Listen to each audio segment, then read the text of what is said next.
Да они услышат призыв Твой к ним, ושהם ישמעו אדון את הקריאה שלך אליהם, чтобы весь Израиль שכל ישראל Да будет спасен.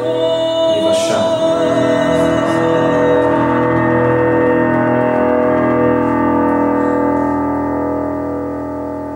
Шма Исраэль, Адонай Эхад, Адонай